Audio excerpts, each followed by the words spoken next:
Et on retrouve tout de suite Bernard Veil avec ses invités dans son émission Parlons Patrimoine. C'est toujours un plaisir de vous retrouver. Ce soir, je suis plutôt heureux. J'ai retrouvé mon président. Depuis le déclenchement de la crise du Covid, j'avais l'impression de l'avoir un peu perdu, ou plutôt que lui-même s'était perdu et qu'entre ses conseils, comités et autres rassemblements d'experts, il n'y avait plus de pilote. Eh bien non, il a parlé et il a dit non, pas de confinement. En tout cas, pas maintenant. Et de mon point de vue, il a eu raison, parce que ça suffit. Les confinements n'ont pas été décidés parce que c'est ce qu'il y avait de mieux pour les Français ou le pays, mais parce que c'est ce qu'il y avait de mieux pour éviter la saturation de l'hôpital et pour éviter de montrer au grand jour nos carences, manquements et incompétences. Ils ont été encouragés par tous les comités parce qu'aucun ne voulait endosser la responsabilité de ce qui serait arrivé sans confinement. Alors tous ont sorti le parapluie et ont préféré conseiller le maximum de prudence et le maximum de mesures de précaution. La paupérisation de certains n'était ni leur problème ni leur sujet. L'explosion de la dette, les médecins et les scientifiques ne sont pas des économistes et en conséquence ne s'en préoccupent pas. Les faillites et le chômage n'étaient pas leur problème et le président n'avait-il pas dit « quoi qu'il en coûte ». Macron a sans doute sifflé la fin de la partie du « quoi qu'il en coûte ». Et il y a un prix que l'on ne peut dépasser. Tout d'abord, dépenser un argent que l'on n'a pas ne peut que mal finir. Mais c'est un peu comme les bulles, on ne s'en rend compte que quand elles éclatent. Il y a aussi, ou même peut-être avant tout, le prix humain. La distanciation sociale, c'est avant tout le repli sur soi-même. Notre société est basée sur le vivre ensemble parce que nous sommes comme cela. C'est en quelque sorte le développement de la cellule familiale à l'échelle du groupe. Les grands ont besoin des petits des grands. Et à ne plus nous rassembler, nous allons finir par nous diviser encore plus que nous le sommes. Les réseaux sociaux vont jouer à fond leur rôle d'incendiaire. Ils vont propager la division en montant les antiques entre les pros et en mettant la pression sur les neutres pour qu'ils descendent dans l'arène et choisissent leur camp ou se taisent. Anti-quoi et pro-quoi, on s'en fiche. Ce qui compte, c'est le conflit et la division. Le prix économique est en train de devenir insupportable. On commence à compter le pourcentage des PGE qui ne seront pas remboursés et on va demander aux banques de passer des provisions petit à petit pour ne pas déstabiliser leur bilan et de traiter avec bienveillance les prêts qui ne pourraient pas être remboursés afin que les demandes de garantie ne remontent à l'État que doucement, un peu chaque année, pour éviter de faire trop et que cela se voit comme une mouche sur un drap blanc. La mise sous bulle de l'économie du tourisme, de la restauration et de l'événementiel laisse penser que les choses ne vont pas si mal entre le chômage partiel, la prise en charge partielle des loyers et quelques aides ciblées, a fait que 2020 a été l'année, contre toute attente, avec le moins de faillites de restaurants ou d'hôtels depuis bien longtemps. Croire que la méthode fonctionne est une folie. Dès la réouverture et la fin des aides, les problèmes vont ressurgir à une vitesse folle et les fermetures vont s'enchaîner, sauf à accompagner le redémarrage sur une période longue. Et on a premièrement plus de sous et secondement, nous sommes une économie libérale et nos entreprises ont besoin d'être rentables pour exister. Voilà pourquoi je pense que le patron a bien fait de reprendre les choses en main et de se comporter comme un chef en prenant une décision qui va à l'encontre de la politique du parapluie. Il a repris ces thèmes de l'agilité et de la mobilité qu'il évoquait déjà lors de sa campagne. Il navigue à vue et il a raison. Les instruments que nous avons à notre disposition ne sont pas assez fiables pour planifier. Il devrait d'ailleurs peut-être un peu reprendre des choses en main au niveau des vaccins. Le fait d'avoir laissé les fonctionnaires européens gérer les commandes a été catastrophique. Un peu comme quand l'approvisionnement des masques avait été laissé à l'administration française. En fait, il faudrait juste expliquer à nos fonctionnaires que le libéralisme s'est installé partout et que le business n'obéit pas aux règles de l'administration, sauf peut-être en Chine. Même si la méthode ne devait pas fonctionner et qu'il faille reconfiner dans quelques jours ou dans quelques semaines, il aura bien fait d'avoir essayé. Et sur ce point-là, il a tout mon soutien. Pendant ce temps-là, et cette nouvelle, on ne pouvait pas passer à côté quand on présente une émission s'adressant aux francophones de métropole et du Portugal. Ségolène Royal veut se présenter aux prochaines élections sénatoriales. Comme représentante des Français de l'étranger, et le numéro 2 de la liste n'est autre qu'un Français professeur d'économie émigré au Portugal. Que dire et qu'en penser? Ma première réaction est de me dire que le propre d'une démocratie est que toute personne pensant pouvoir apporter sa pierre à l'édifice peut se présenter devant les électeurs qui jugeront et décideront. Ma seconde réflexion est de me dire, mais que vient-elle faire ici? Quelle est sa légitimité, son ambition? Et en y réfléchissant bien, je me dis qu'elle ne sait faire rien d'autre que de la politique. Qu'à 68 ans, elle n'a pas envie de prendre sa retraite, qu'une paye en plus lui ferait du bien, comme à nous tous d'ailleurs, et que les politiques sont un peu comme les artistes, ils ont besoin de leur public pour vivre et pour exister. Leurs scènes sont les lieux de pouvoir et les médias, leurs arènes, les élections. Elle va articuler sa campagne autour d'une liste citoyenne qui transcende les clivages droite-gauche. Là, c'est du vrai Ségolène. Elle nous prend pour des jambons de première catégorie. Elle a été toute sa vie à gauche, elle a même incarné la gauche à un moment, même si elle fait partie des moins dogmatiques, j'en conviens. Elle affirme que si elle devait être élue, elle rejoindrait le groupe socialiste au Sénat.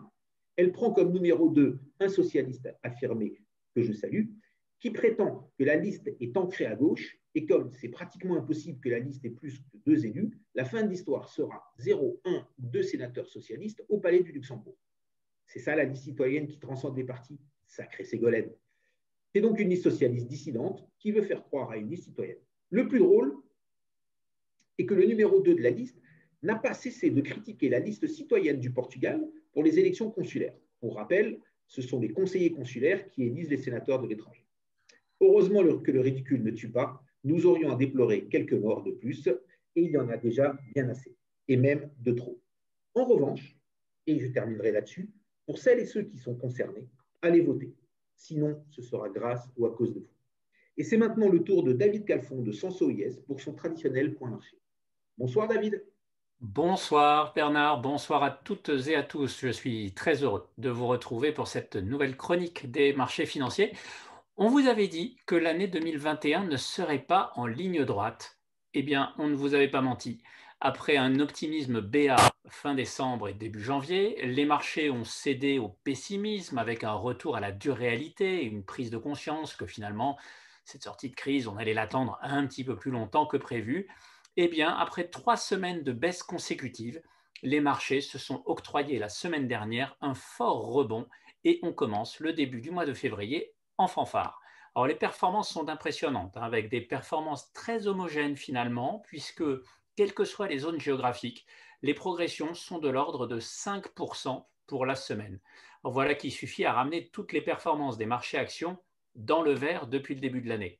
Alors comme vous le savez, dans cette émission, on a souvent débattu sur la question faut-il préférer des actions décotées, pas chères, ou bien faut-il accepter de payer cher des actions en forte croissance? Le miracle de la semaine dernière, c'est que nous n'avions pas à choisir. Que ce soit aux États-Unis ou en Europe, les actions décotées et les valeurs de croissance ont enregistré des performances très proches. Alors pourquoi tant d'optimisme? On peut se poser la question comme toujours, c'est un savant mélange. Alors, pour faire ce cocktail, on va prendre une dose de vaccin et surtout de n'importe quelle marque, de n'importe quelle nationalité, un Américain, un Anglais, désormais, pourquoi pas un vaccin russe. En un mot, la perspective de voir le rythme des vaccinations s'accélérer a été bien accueillie. Le plus impressionnant, c'est de voir des pays afficher désormais des taux de première injection très élevés. Après Israël, l'Angleterre et les États-Unis rentrent dans la course, laissant pour le moment seulement, on l'espère, loin derrière l'Europe. On va ajouter à cette dose de vaccin une dose de plan de relance, pas n'importe lequel, un plan de relance bien américain avec aux manettes Janet Yellen. On se souvient, Janet Yellen, c'est l'ex-gouverneure de la Fed, elle est désormais secrétaire du Trésor de l'administration Biden et elle est très très impliquée pour trouver un accord avec les républicains pour se rapprocher le plus possible du montant de plan de relance qui est préconisé par l'administration Biden, c'est-à-dire 1 900 milliards de dollars, pas un de moins. Ce chiffre, c'est énorme, c'est tout simplement 9% du PIB américain. Enfin, pour parfaire le cocktail, vous rajoutez une mesure de bons résultats d'entreprise. Là aussi, des entreprises bien américaines. On se souvient qu'on attendait des bénéfices en baisse par rapport à l'an dernier aux États-Unis. Au 1er janvier, lorsqu'on regardait les résultats du 4e trimestre qui allaient être publiés, tout le monde se disait bon, ça devrait être en baisse d'à peu près 10% par rapport à l'année dernière. Eh bien, pour le moment, si on regarde l'ensemble de toutes les sociétés qui ont publié leurs résultats trimestriels, ces résultats agrégés sont en très légère hausse. Alors, avec tout cela, pas étonnant que les marchés rebondissent. Alors, pour autant, est-ce qu'il faut sombrer à nouveau dans un optimisme béat? À court terme, peut-être. À long terme, n'oublions pas que dès que nous aurons intégré le rebond de l'économie, les marchés commenceront à se préoccuper des perspectives d'inflation. Alors pour le moment, tout cela est encore loin, mais déjà, les taux d'intérêt commencent à frémir. Pas les taux à court terme, mais les taux à 10 ans, et pas trop en Europe, surtout aux États-Unis. À suivre donc, mais vu comme c'est parti, il est clair qu'en 2021, on ne va pas s'ennuyer sur les marchés. Je vous rends l'antenne. Merci David. Merci pour vos bons mots et vos savants mots. Ça va être maintenant au tour de Gérald Proutot qui nous a rejoint de Pierre Premier Gestion. Bonsoir Gérald. Bonsoir Bernard, bonsoir à tout le monde. Ravi de vous revoir et ravi de vous retrouver. Donc, pour ceux qui n'étaient pas là, je vous rappelle que Gérald Proutot était venu nous parler de sa société à l'émission spéciale Immobilier, qui était une émission très très dense où beaucoup de choses avaient été dites et beaucoup d'entre vous nous ont demandé de reprendre des choses un peu plus calmement, un peu plus lentement et un peu plus en profondeur. Et donc, Gérald nous fait le plaisir de revenir. Alors, vous représentez la société Pierre Premier Gestion et vous distribuez principalement 3 produits, qui sont des OPCI, donc BK Capital, PPG Retail et PPG Hôtel Premier. On ne va pas parler de l'hôtellerie aujourd'hui, on vous réinvitera quand on fera un spécial métier du tourisme, au moment où tout ça redémarrera, quand on sortira de cette crise du tourisme. Et je voudrais qu'on se concentre aujourd'hui sur un petit peu votre bébé, donc BK, qui veut dire Burger King, pour ce produit, et le second produit un peu plus étoffé. Voilà, donc commençons. Dites-nous, rappelez-nous ce que c'est une OPCI, rappelez-nous comment on achète, comment on gagne de l'argent, comment on en perd si ça se passe mal, quels sont les impôts. Voilà, on vous écoute. Bon. Merci Bernard. Alors effectivement, un OPCI et plus particulièrement un OPCI professionnel, donc c'est un fonds d'investissement qui va acheter de l'immobilier, en l'occurrence de l'immobilier dit professionnel.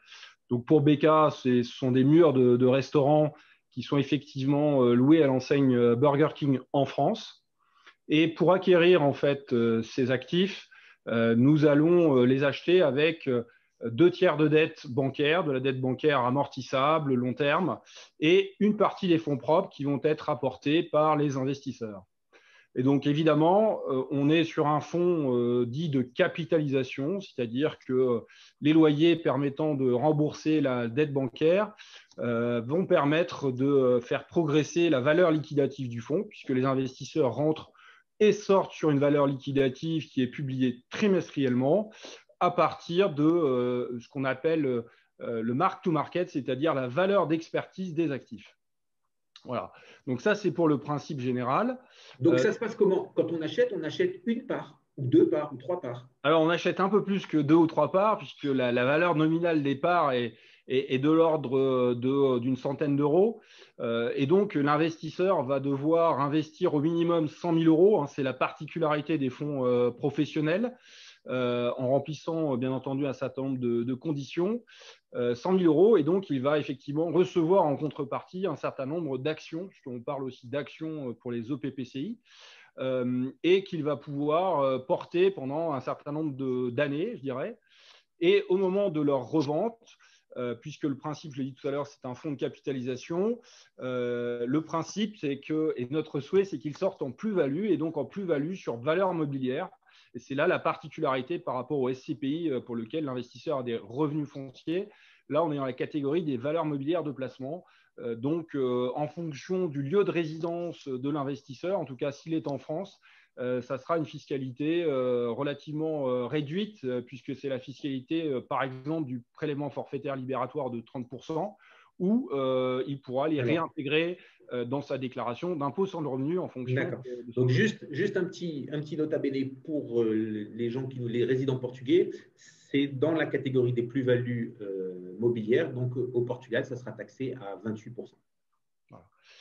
Pour parfaire le tableau, ce sont des fonds qui rentrent dans l'assiette de l'impôt sur la fortune immobilière, hein, pour ceux qui sont assujettis, mais qui vont rentrer pour une quote-part seulement de leur investissement, puisque pour le fonds BK OPCI, l'investisseur déclarait environ 25% de la valeur de ses titres dans le cadre de l'IFI. Voilà. Ça vient du fait de la dette? Alors effectivement, ça vient principalement de l'effet de la dette bancaire qui vient réduire le niveau de valorisation des actions et donc la déclaration pour l'investisseur.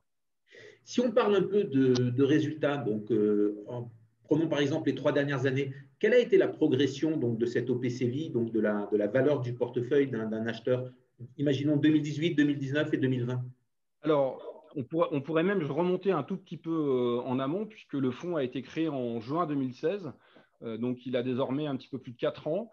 Et donc, la valeur départ a été émise à 100 euros et elle est de 180 euros à ce jour. Pour l'année 2020, qui a été une année plus compliquée que les années précédentes, la performance sur l'année 2020 a été de 4,70. Voilà. Donc, dans un marché compliqué, que ce soit sur l'immobilier, voire des sous-jacents qui le composent, un fonds qui est resté en progression tout au long de l'année 2020. D'accord. Et alors, quand on achète ou quand on vend, on achète et on vend au même prix?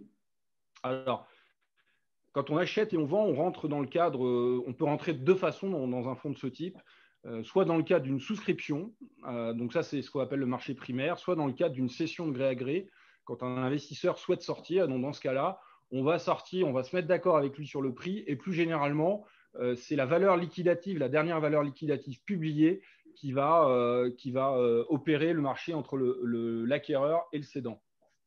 D'accord. Alors, ça se passe, il y a une espèce de liste d'attente, une organisation des sorties comme ça de gré à gré?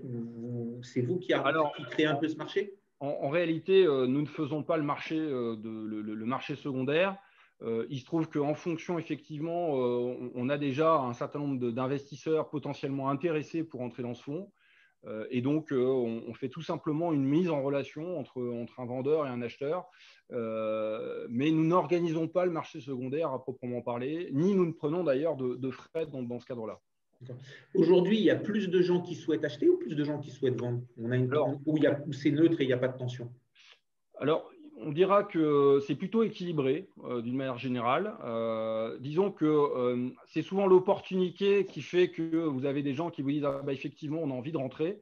Voilà, puisque sur ce marché-là, on rentre uniquement par des partenaires. C'est ce que j'avais dit au mois de décembre. Hein. Donc, vous ne verrez pas de publicité sur le site de la société de gestion.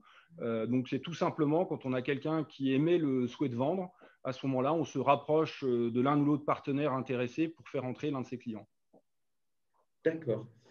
Et donc aujourd'hui, imaginez que voilà, une personne nous appelle et nous dit bon, ben, moi ça m'intéresse, j'achète. Donc, comme vous passez que par des intermédiaires, il doit d'abord trouver un intermédiaire agréé par vous. Et ensuite, concrètement, il fait quoi? Il dit à l'intermédiaire je veux acheter et il achète au prix du trimestre prochain, ou il faut qu'il y ait un sortant pour qu'il puisse acheter? Le fonds, il est complet et fermé, ou vous émettez des nouvelles parts à chaque fois? Alors, le fonds est ouvert. Il est ouvert, mais parallèlement à ça, en fait, on souscrit toujours sur la valeur liquidative de fin de trimestre. Or, on peut très bien avoir une personne qui souhaite vendre à un instant T, c'est-à-dire aujourd'hui. Et donc, dans ce cas-là, si cette opportunité est là et que vous avez d'ores et déjà quelqu'un qui souhaite acheter, on peut lui proposer effectivement de passer par le marché secondaire si quelqu'un souhaite vendre. Bien entendu, s'il n'y a pas de cédant potentiel, il faudra qu'il rentre dans le cadre du marché primaire, donc dans le cadre d'une souscription en fin de trimestre. D'accord. Et là, vous avez tout le volume qu'il faut? C'est-à-dire que si vous avez des millions qui arrivent, vous avez de quoi satisfaire? Toute la profondeur est là? Non, nous n'avons malheureusement pas tout le volume nécessaire, en fait, puisque le principe de tous nos fonds, c'est que nous limitons la collecte strictement à ce que nous demandent les gérants dans le cadre des investissements programmés sur un horizon de 6 mois. Alors, dit autrement, quand on n'a pas d'investissement à réaliser, on ferme le fonds à la collecte. Voilà. Donc, on a toujours des volumétries de collecte limitées, ce qui est le cas aussi pour ce trimestre-là. D'accord. Donc là, si on a 1 million qui traîne, vous avez de quoi l'absorber? On peut regarder si on peut l'absorber, mais effectivement, ça… D'accord, mais ce n'est pas un oui ferme, ce n'est pas sûr. C'est oui peut-être, c'est ça? C'est effectivement du oui peut-être, oui. D'accord. OK, ben voilà, si vous voulez bien, on va passer au second fonds, donc PPG Retail. Voilà. Et voir un petit peu ce qui le différencie du premier et ce qui le rapproche du premier. Alors, ce qui le rapproche du premier, c'est qu'effectivement, on est toujours sur un fonds qui va acheter de l'immobilier de commerce partout en France. Donc, ce n'est pas limité uniquement aux murs de restaurants.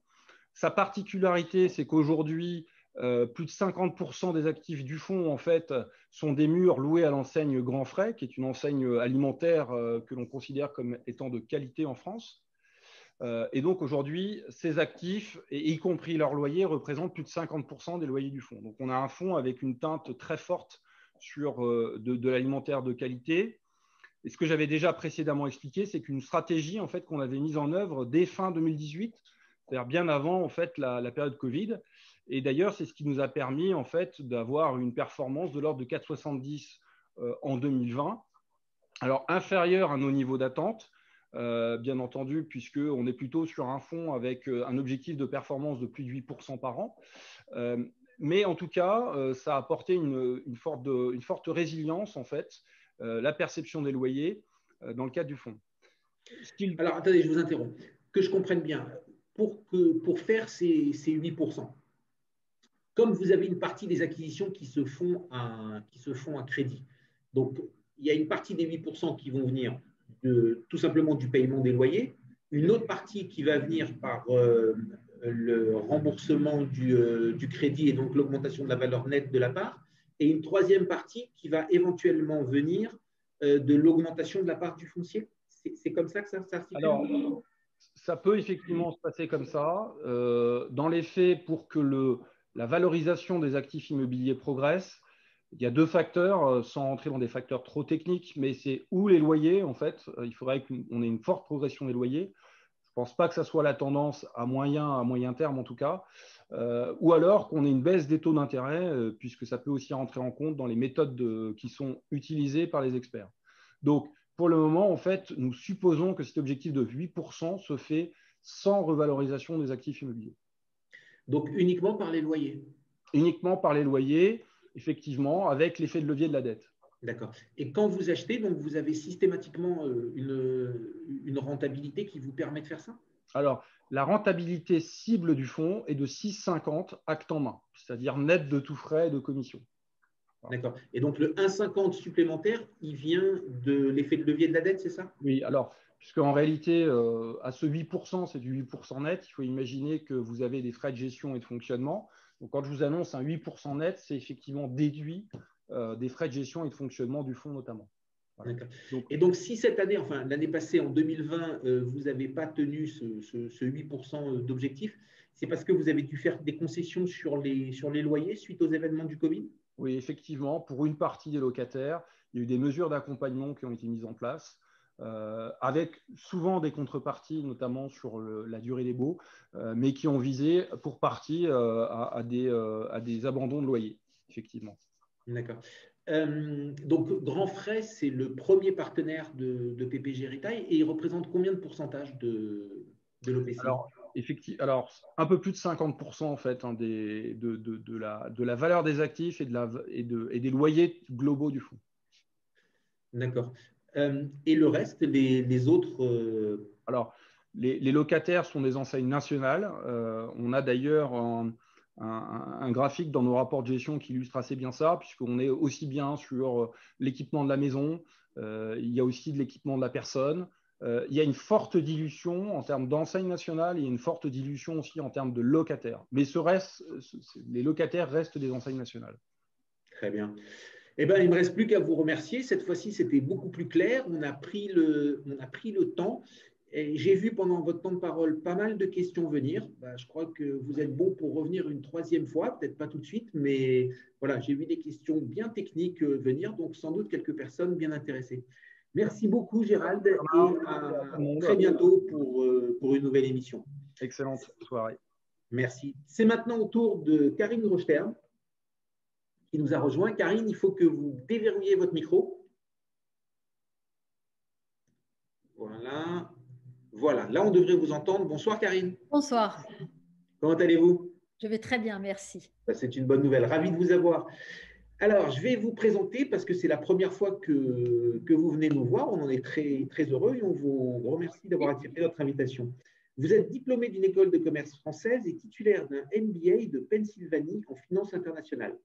Après une expérience de 7 ans chez Xerox, vous rejoignez en 2004 votre mari chez CAFPI et développez avec lui une offre de courtage, de prêts et d'assurance sur mesure. En 2007, vous créez l'agence des Champs-Élysées. Vous dirigez aussi une équipe spécialisée dans l'assurance d'essai liée à un crédit. Ce soir, nous allons tout particulièrement échanger sur le changement de cette assurance en cours de prêt. Alors, ma première question, depuis quand changer d'assurance d'essai sans changer de prêt est-il possible? Alors, le premier grand pas dans ce domaine a été fait en 2014 avec la loi Hamon, qui prévoyait que l'emprunteur puisse changer son assurance emprunteur, c'est-à-dire l'assurance sur son prêt immobilier, pendant la première année de son prêt. Uniquement la première année de son prêt. D'accord, donc si je me résume, c'est je vais à la banque, j'emprunte, ils me font mon crédit, tout est fait. Et puis ensuite, je me dis, tiens, ben, le banquier, il m'a vu un petit peu beau, il m'a fait un taux un petit peu cher. Là, j'ai vu un courtier en assurance, j'ai lu quelque part, on m'a dit que je peux avoir moins cher. Là, je viens vous voir, je vous dis, voilà, madame, ce que j'ai, et vous me dites, oh là là, c'est cher, on peut vous faire moins cher. C'est comme ça que ça se passe. Alors, ça peut être comme ça que ça se passe. Dans les faits, vous avez deux possibilités. Soit vous avez pris l'assurance, en effet, l'assurance emprunteur de la banque, parce qu'on a quand même eu plein d'années où les banques, pour vous présenter de très bonnes conditions de taux, se rattrapaient un peu sur leur assurance bancaire.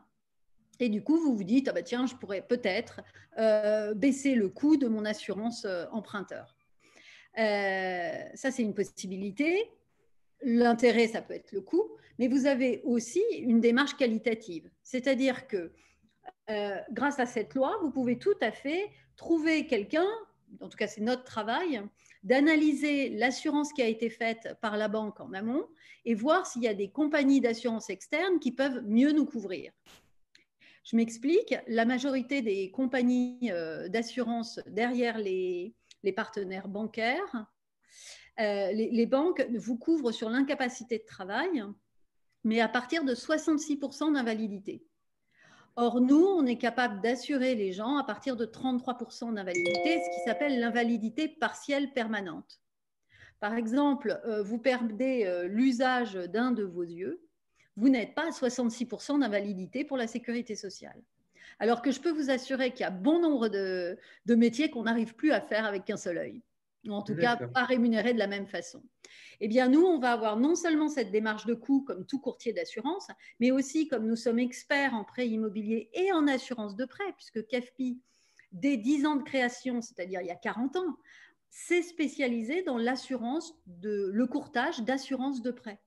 Donc, depuis 40 ans, nous sommes en interne, nous avons l'expertise et le travail pour pouvoir détecter les meilleures compagnies d'assurance et surtout lire avec notre œil d'expert les conditions générales des assurances de banque et mettre en concurrence tout ce monde d'assurance. Donc, il y a non seulement un gain de coût, mais il peut y avoir, et très souvent c'est ça qu'il faut chercher, un gain qualitatif dans la couverture d'assurance. D'accord. Donc, ça veut dire que vous pouvez en donner plus pour le même prix, c'est ça? Exactement. D'accord. Alors, bon, là, on a bien compris. En préparant l'émission avec vous, vous m'avez aussi expliqué que récemment, d'autres lois sont venues et on peut maintenant changer tout au long de la vie du prêt en respectant certaines règles. Alors, justement, on a eu ce premier changement en 2014 et puis on s'est rendu compte, enfin, en tout cas, le législateur s'est rendu compte que c'était un peu restrictif puisque les gens investissent dans l'immobilier. La première année, si c'est une résidence principale, ils font plus la décoration, les travaux de leur appartement. Ils ne sont pas trop en train de réfléchir à leur projet d'assurance et à changer leur assurance. Donc, on leur a donné plus de temps. Et ça, c'est à partir de mars 2017 où il y a eu l'amendement Bourquin qui permet de pouvoir changer son assurance tout au long de la durée du prêt et ce, à la date anniversaire du prêt. Alors attention, parce que date anniversaire, tout le monde se dit la date anniversaire de mon prêt, c'est la date anniversaire à laquelle j'ai signé chez le notaire. Pas du tout, c'est la date à laquelle vous avez accepté votre offre de prêt. Et donc, vous avez quand même beaucoup de gens qui n'étant pas experts dans ce domaine, vont viser justement cette date-là, qui serait la date de signature de l'acte chez le notaire, et vont se tromper grandement. Et ne vont pas pouvoir le mettre en place. Alors, très concrètement, voilà, j'ai un prêt, j'ai un vieux prêt, je n'ai jamais regardé combien je payais d'assurance. Maintenant, je vais aller regarder, je vais me dire, oh là là, c'est trop cher. Je vais vous envoyer mon offre de prêt par scan et vous dire qu'est-ce que vous pouvez faire pour moi. C'est comme ça que ça se passe? Alors, non, vous allez m'appeler. Je vais vous appeler. il vaut mieux m'appeler parce que je vais vous poser plein d'autres questions à côté, puisque je vous rappelle qu'on est en train de parler d'assurance et j'ai besoin de savoir certaines choses sur vous, votre profession, savoir si vous êtes fumeur ou non fumeur, parce que ce sont des données qui vont changer l'abord des compagnies d'assurance face à ça. Et surtout, je vais réfléchir, je vais essayer de voir avec vous si vous avez juste une démarche de coût ou alors si vous voulez être assuré un peu mieux. Et quelle est votre structure patrimoniale et familiale pour voir si on peut mettre en place aussi de la prévoyance et d'autres choses à côté. D'accord ? Donc, je pense que d'abord, avant de rentrer dans un comparatif coût qui se fait très rapidement, ce n'est pas le problème, je pense que c'est mieux d'avoir cette approche en amont et d'essayer de balayer tout le sujet. Donc, vous m'appelez. En effet, j'aurai besoin de l'offre de prêt pour pouvoir calculer votre coût actuel d'assurance et surtout voir quelle est la compagnie d'assurance qui vous a assuré dans l'offre de prêt initiale, voir à quelle date a été faite votre offre de prêt pour pouvoir viser sur la date juste pour le changement d'assurance. Et puis après ça, je vous fais une étude comparative et je vous l'explique surtout. Et après, vous vous occupez de tout ? Alors, c'est là où c'est magnifique, parce que c'est ce qui est le plus dur. C'est de vous suivre, c'est de l'accompagnement de projet, c'est de vous suivre pas à pas dans votre négociation avec la banque pour pouvoir mettre en place cette nouvelle assurance. Alors, attendez, je vous arrête. Il y a besoin de négocier ou c'est un droit ? Non. Alors, négociation, je vais vous expliquer. Négociation, c'est juste, je l'ai employé pour expliquer que ça va être pas si facile. C'est pas quelque chose de facile parce que, je vous rappelle que c'est assez nouveau, finalement, ces changements d'assurance en cours de route. Les établissements bancaires n'ont pas forcément formé tous leurs conseillers sur tout ce qui est possible de faire. Et vous pouvez tomber sur un conseiller bancaire qui est dans la banque depuis 3 ans et qui ne connaît absolument pas ou qui n'a jamais mis en place un changement d'assurance. Et là, ça ne va pas être de la mauvaise volonté de sa part. C'est plus, il ne va pas connaître le processus et le parcours en interne pour mettre en place ce changement d'assurance. C'est pour ça que pour l'amendement Bourquin, vous avez un préavis de 2 mois que vous donnez à la banque pour leur laisser aussi un petit peu de temps parce qu'on s'est rendu compte que les 15 jours qui étaient prévus dans la loi Hamon étaient un peu courts pour la banque. D'accord. Donc, non, ce n'est pas une négociation, c'est juste un petit parcours de combattant. Il vaut mieux être accompagné. OK. Alors, très très bien. Écoutez, ça nous a fait plaisir de vous recevoir. J'espère qu'on se reverra bientôt pour d'autres sujets parce qu'il y avait beaucoup de questions que je voulais vous poser sur d'autres sujets liés au prêt et à l'assurance. Cette fois-ci, on avait très peu de temps, mais ce sera pour une prochaine fois. Avec plaisir pour la prochaine fois. À très bientôt. Merci beaucoup. Et c'est Marc Toiti, notre économiste, qui prend la suite. Bonsoir Marc. Bonsoir Bernard. Vous m'entendez bien ? Très, très bien, Marc. Alors, racontez-nous tous ces soucis. On s'est entretenu un petit peu au téléphone. Donc, vous êtes dans le train, si j'ai bien compris. OK. Alors, on va entendre Marc et peut-être plus l'entendre. Marc a eu quelques petits soucis. Je suis dans le TGV. Voilà. Entre des avions annulés, des trains retardés. Là, il nous revient tout droit de Francfort, où il a négocié avec Christine Lagarde beaucoup de choses très intéressantes. Bon, allez. Trêve de plaisanterie mise à part. On va essayer, Marc, comme on s'est dit. Si ça fonctionne, ça fonctionne. Et si ça ne fonctionne pas, eh ben, c'est pas grave. On fera sans vous et on se rattrapera la prochaine fois et on aura du double Marc la prochaine fois. Alors, un peu de nouvelles sur le front de l'économie ? Aïe, aïe, aïe. Je vous disais un petit peu de nouvelles. Écoute, que résister. Oui, j'entends très bien. Vous m'entendez ou pas ? Oui, allez-y. Ah, d'accord, très bien. Parfait.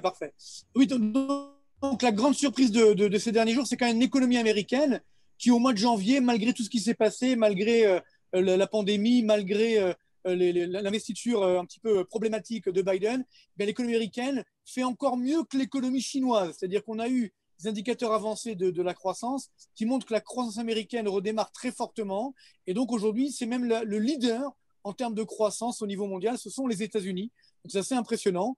Donc là, on voit bien qu'avant même le début du plan de relance, ça fonctionne. Les Américains sont comme ça. comme ils n'ont pas l'habitude d'avoir des aides, dès qu'ils en ont, ils en profitent. Donc c'est vrai qu'on a une croissance assez incroyable qui se prépare pour les prochains mois. De l'autre côté, on a la deuxième locomotive, c'est l'Inde. L'Inde également qui résiste bien. Donc là aussi, on le voit, elle résiste bien à la pandémie, elle résiste bien d'un point de vue économique. Et ensuite, on a en troisième position, c'est nouveau, la Chine, qui nous avait habitué à être première. Bon, c'est vrai qu'elle a beaucoup redémarré.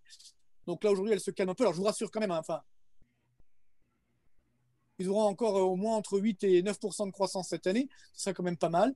Et puis malheureusement, ça c'est comme d'habitude, j'ai envie de dire, la lanterne rouge de la croissance mondiale, ça reste la zone euro qui est extrêmement affectée. Et donc avec, bien entendu, on comptait beaucoup moi-même sur 2021 pour avoir un redémarrage de la croissance. Et malheureusement, on reste sur une croissance très faible, voire une récession qui perdure au premier trimestre. On a bien sûr les effets des confinements, etc. Donc vivement qu'on en sorte, vivement qu'on redémarre. Et puis comme malheureusement les vaccins, ça prend du temps, notamment en France. Ça veut dire que la reprise de 2021, j'ai dû diviser par 2 mes prévisions. Donc, on aura une croissance, mais qui sera extrêmement faible, notamment en France et dans l'ensemble de la zone euro. Et alors, ça c'est prévisions, Marc. Quand vous dites j'ai revu mes prévisions à la baisse, c'est plié, c'est réglé et ça ne pourra pas rebondir, ou on peut avoir des bonnes surprises en juin, juillet et vous allez à nouveau rehausser vos prévisions? Comme vous le savez, je suis toujours optimiste, c'est-à-dire que j'ai quand même gardé une vision optimiste, c'est-à-dire que je me dis qu'on va quand même sortir des confinements, etc., à partir du mois de mai-juin. C'est l'hypothèse de base que j'ai faite. Simplement, d'un point de vue de la statistique, si vous avez un mauvais premier trimestre, c'est ce qu'on appelle un effet d'acquis de croissance, donc négatif qui joue. Donc, je suis obligé de revoir à la baisse mes prévisions. Donc, mon scénario central ne change pas trop. Je reste optimiste. Je pense et j'espère, bien sûr, comme tout le monde, on va sortir progressivement de cette pandémie, de ce confinement à partir du mois de mai. Mais néanmoins, comme le premier trimestre a été assez mauvais, ça m'empêche d'avoir ce redémarrage. Après, bien sûr, on peut avoir des bonnes nouvelles, mais elles sont déjà intégrées. Par contre, si c'est vrai qu'on a un retard dans le redémarrage, c'est-à-dire que ça ne sera pas au mois de mai, mais au mois de septembre. Je devrais encore vous donner un exemple. J'étais 6% de croissance en France. Là, je suis autour des 3,5 à 4 dans le meilleur des cas. Sur la zone euro, pareil, j'étais autour des 4, 4,5. Alors, ils ont moins baissé que nous l'année dernière, donc forcément, ça redémarre un peu moins en 2021. Là, je suis plutôt autour des 2,5, 3% de croissance. Donc, je reste toujours sur une croissance, mais une croissance qui malheureusement ne permet toujours pas de retrouver le niveau de PIB d'avant la crise. Donc, j'ai fait la simulation, par exemple, pour la France. On va retrouver le niveau de PIB de 2019. Dans le meilleur des cas, ça veut dire si on sort de la pandémie, si tout va bien, si on est tous vaccinés, etc., en 2024. Donc, vous voyez qu'il faut s'armer de patience. Et ça, c'est un scénario, encore une fois, qui est optimiste. Alors, moi, j'ai une petite question bien précise à vous poser parce que je crois qu'il y a quelque chose qui m'échappe et ça pourrait peut-être échapper aussi à beaucoup de nos auditeurs. La France est le pays qui a le plus aidé. Je pense qu'il n'y a pas photo là-dessus. On est vraiment un pays qui a le plus aidé.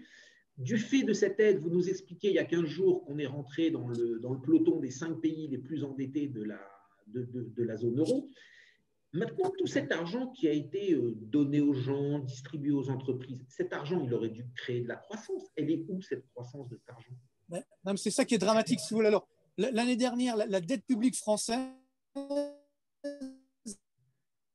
a augmenté, si on raisonne en monnaie sautante et trébuchante, a augmenté de 350 milliards d'euros. Augmentation de la dette publique française sur une année, 350 milliards d'euros. C'est évidemment du jamais vu. Et dans le même temps, le PIB français, en valeur, ça veut dire avec l'inflation, a baissé de 151 milliards d'euros. Donc, ça veut dire qu'on a mis 350 et ça a quand même fait moins 151. Alors, ça veut dire que peut-être ça aurait été pire, évidemment, si on n'avait pas mis ça, mais je pense que le gros problème, c'est le problème de l'efficacité de cette dépense publique. En 2020, la dépense publique française a atteint, tenez-vous bien, plus de 60% du PIB. C'est évidemment un record historique. On était déjà les numéro 1 de la planète, on continue de l'être. 60% du PIB de dépenses publiques. Il faut quand même se rendre compte de ce qu'il s'agit. Et donc, c'est vrai qu'on serait en droit d'attendre une croissance forte, ou du moins une faible récession, une pandémie moins dramatique, être premier dans la vaccination. Et c'est exactement l'inverse qui s'est opéré. Pourquoi? Parce que malheureusement, encore une fois, on a cette lourdeur administrative, on met beaucoup de dépenses publiques, mais avec très peu d'efficacité économique. Donc, pour donner l'image, on arrose, mais on arrose partout, donc y compris sur le bitume. Donc, c'est clair que rien ne va pousser sur le bitume. Vous voyez ce que je veux dire? Donc, on n'a pas assez ciblé effectivement les aides. Et le drame, c'est qu'on a continué de faire ça parce que justement, on se dit, comme ça ne coûte rien, c'est la BCE qui finance au diable l'avarice. Sauf que le problème, c'est que maintenant, pour avoir un redémarrage, effectivement, il faudrait des moyens. Et là, les moyens, on ne les aura pas, je pense, pour 2021, pas suffisamment, avec bien sûr mon épée de Damoclès, hein, qui sont les élections législatives allemandes de septembre 2021, où là, effectivement, la BCE risque de calmer un petit peu, de limiter la planche à billets. Et c'est là où ça va coûter très cher. Et c'est là où, malheureusement, on sera limité dans la reprise de l'économie française. Alors, j'ai lu dans un article très intéressant des Échos qu'à la BCE, les colombes avaient pris le dessus sur les faucons et que donc on ne devait pas s'attendre à ce que les vrais orthodoxes allemands reprennent le pouvoir et nous imposent une orthodoxie comme il y a 10 ans. Non, je pense qu'il n'y a plus de débat colombe-faucon. Ça va? Ouais, il n'y a plus de débat colombe-faucon. Hein. Faucon en un seul mot, évidemment, bien entendu.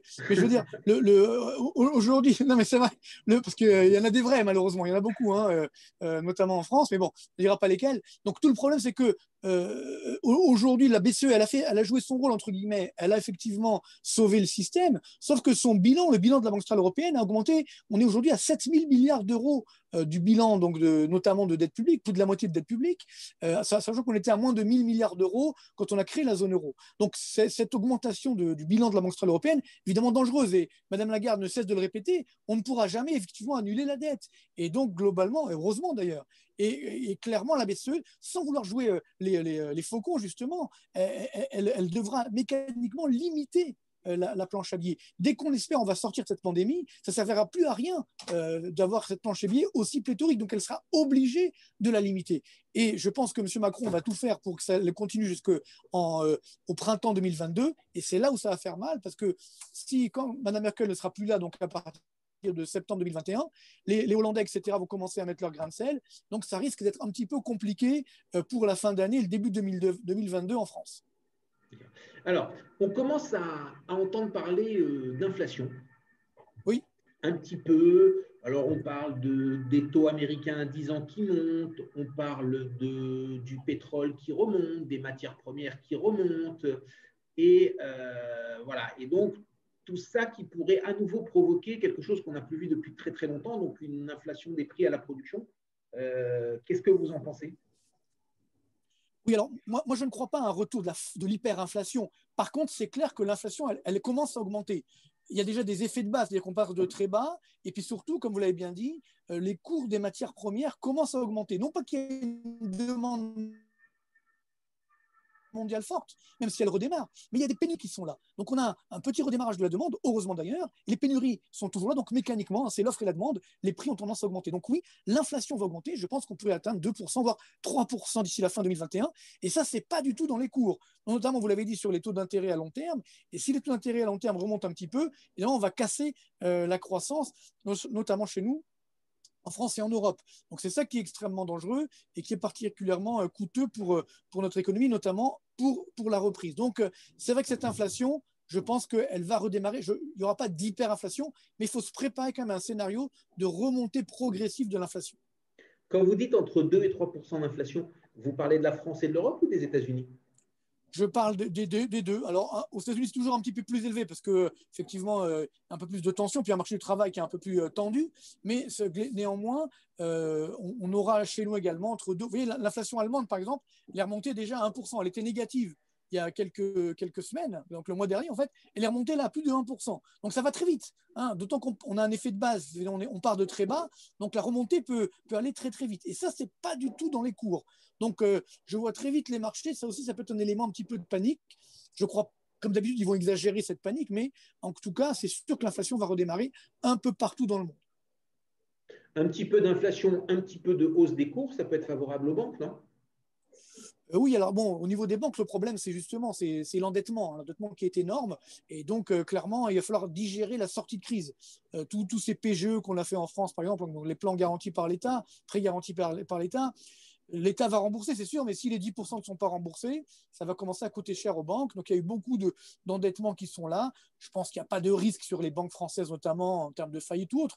Mais néanmoins, je pense que les banques vont connaître quand même des années un petit peu délicates de sortie de crise là aussi.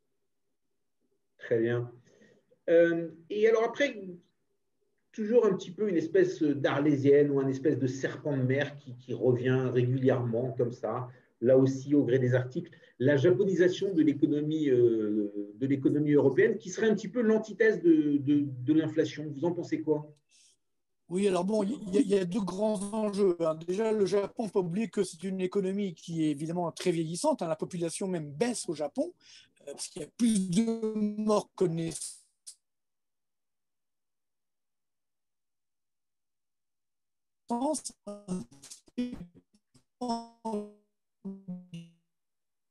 Indépendamment du corona. Alors là, ça commence à devenir compliqué. Là, on ne vous entend plus. On vous entend plus, Marc. Qui est très fermé, c'est-à-dire que 98, la moitié à peu près qui est des étrangers, donc ça peut évidemment être toujours cette sorte de patriotisme japonais qu'on n'a pas. D'accord. On n'a pas entendu votre réponse. Là, la liaison commence à être vraiment de mauvaise qualité. Ce que je vous propose, c'est de nous quitter là, de vous laisser tranquillement arriver, et on se retrouve dans 15 jours comme d'habitude. Avec plaisir, et j'espère que je ne serai pas dans le train ou dans l'avion d'ici là. Voilà. Merci. À bientôt. Au revoir, Marc. Merci. Avec plaisir. Bye. Ciao. Alors, je vais reprendre le dernier sujet que j'ai évoqué avec David Calfon sur l'inflation. Alors, vous en pensez quoi, David, de ce retour d'inflation? D'abord, retour ou pas retour? Alors, ça dépend de quelle inflation on parle et de quelle base on parle. Alors, ce qui est sûr, c'est qu'il faut voir que les anticipations d'inflation, elles sont tombées à des niveaux extrêmement faibles, que ce soit en zone euro ou aux États-Unis, au plus fort de la crise en 2020.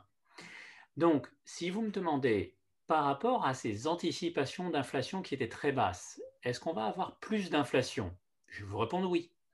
En revanche, ça veut dire quoi plus d'inflation? Aux États-Unis, en ce moment, ce qui est intégré dans les cours de marché, c'est une inflation pour les 5 prochaines années, en moyenne, de 2,2%. Est-ce que c'est beaucoup d'inflation ou pas? Je ne sais pas. C'est certainement plus que ce qu'on pensait avoir il y a quelques mois. Mais ce n'est pas encore délirant.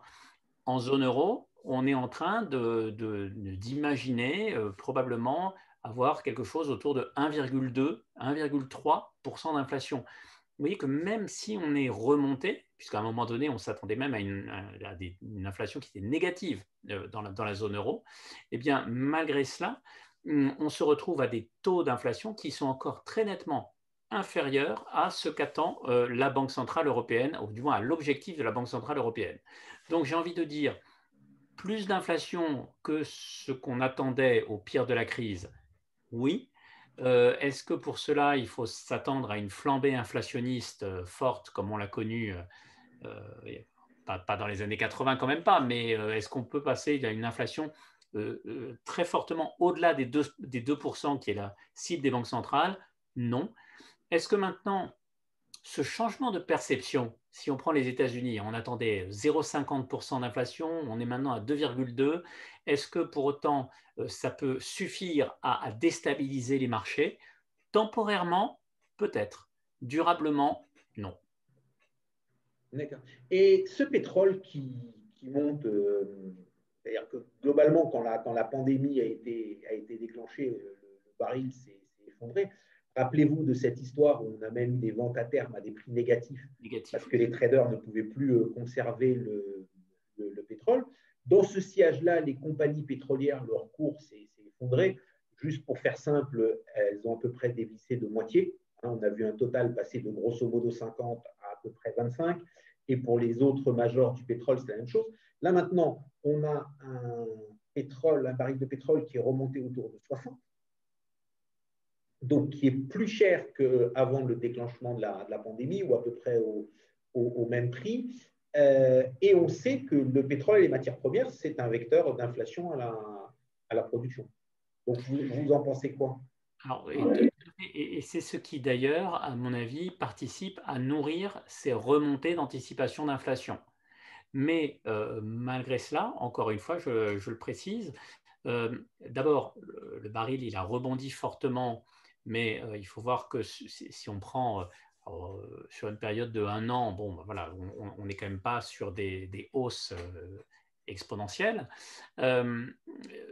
Et d'autre part, effectivement, je pense que c'est ce qui a contribué à renforcer ces anticipations d'inflation, mais pour autant, on n'est pas quand même sur des taux d'inflation à 3 ou 3,5%. Voilà. Donc, je pense que pour le moment, et j'ai envie de dire, tant qu'on est dans cette fameuse zone, on va dire, qu'on va cibler largement, hein, puisque il y a des fluctuations qui sont assez fortes, mais entre 50 et 70 $, j'ai envie de dire, c'est un peu la vie du baril. Il ne faut pas oublier que dès que le prix du baril va s'installer de manière significativement supérieure à ces 70 $, on va tout de suite entendre parler à nouveau des capacités de production aux États-Unis, du gaz de schiste, du pétrole de schiste, etc. Donc, il y a de quoi finalement caper un petit peu les prix du pétrole si jamais il revenait à s'installer durablement au-delà des 70 $. Alors, vous ne pensez pas que ce sera un peu plus difficile un redémarrage sur les pétroles de schiste avec Biden comme président, qui sera peut-être voilà, un peu plus sous la pression des écologistes? Alors effectivement, ça c'est un peu la nouvelle donne que l'on va voir et que l'on va suivre. À quel point il va y avoir un coup d'arrêt là-dessus, pour le moment, on n'en sait rien. Effectivement, ça va être un sujet parce qu'au niveau environnemental, c'est une vraie catastrophe, ces nouveaux types de pétrole. Mais là, ça va être à suivre. Pour le moment, on n'en sait pas encore assez. Allez, une dernière question en 1 minute. Là, on parle beaucoup du pétrole, de l'environnement et tout. Vous pensez quoi de ces sociétés qui s'introduisent ou de ces sociétés sous l'hydrogène en particulier à des prix complètement démentiels ou à des prix qui peuvent paraître démentiels aujourd'hui, une espèce d'envolée des cours et une appétence de tout. Ce n'est pas seulement une appétence des particuliers, mais vraiment des sociétés de gestion. J'ai vu l'histoire de la dernière société d'hydrogène qui s'est introduite, HRS. C'est à peu près les plus belles sociétés de gestion de la place qui lui ont garanti son augmentation de capital et sa mise sur le marché. Vous êtes partant maintenant déjà? Alors, c'est vrai que l'hydrogène, c'est un thème qui fait rêver, mais maintenant, pas à n'importe quel prix. Donc, nous, en ce moment, on a très peu d'exposition sur ce thème-là, tout simplement parce qu'effectivement, certaines valorisations nous semblent délirantes. Et puis surtout, on peut faire l'analogie sur l'hydrogène avec ce qui s'est passé avec le photovoltaïque, hein, le solaire. Effectivement, tout le monde s'est dit, ah, c'est merveilleux, le solaire, c'est superbe, ça va être génial, c'est l'avenir et tout. Et effectivement, oui, c'est l'avenir, mais le problème de l'avenir, c'est qu'il attire beaucoup de monde. Donc la prochaine étape, là, on a quelques sociétés qui émergent sur cette thématique. Mais très vite, on va avoir quoi comme concurrent? La Chine.